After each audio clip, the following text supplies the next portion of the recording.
ఇప్పటికే మీ వల్ల మీ చేతగాంతనం వల్ల పరిశ్రమలు వెళ్ళిపోతూ ఉన్నాయి. ఒకటి గుజరాత్కి పోయింది కేన్స్, ఇంకోటి ఏపీకి పోయింది ప్రీమియరు, చెప్పుకుంటూ పోతే తమిళనాడుకు ఇంకోటి కార్నింగ్ పోయింది. ఇప్పుడు ఎల్ఎన్టీ కూడా మొత్తం రాష్ట్రం వదిలిపెట్టి వెళ్ళిపోయింది. నేను పొద్దున్నే ఎల్ఎన్టీ సంస్థలో ఉండే ఇంకో ఐటీ కంపెనీ ఉంటుంది మైంట్రీ అని, వాళ్ళతో కూడా మాట్లాడినా.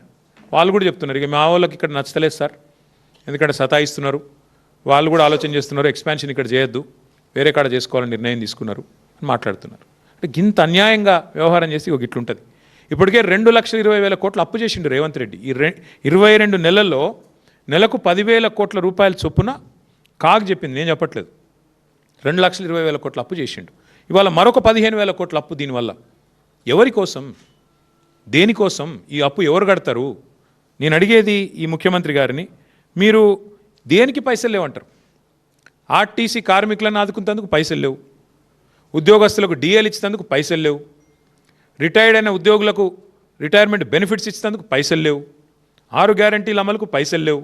మరి 15,000 కోట్ల అప్పు ఎందుకు, ఎవరి కోసం, ఏ కారణం చేత మీరు తీసుకుంటున్నారో చెప్పాలని చెప్పి నేను కోరుతా ఉన్నాను.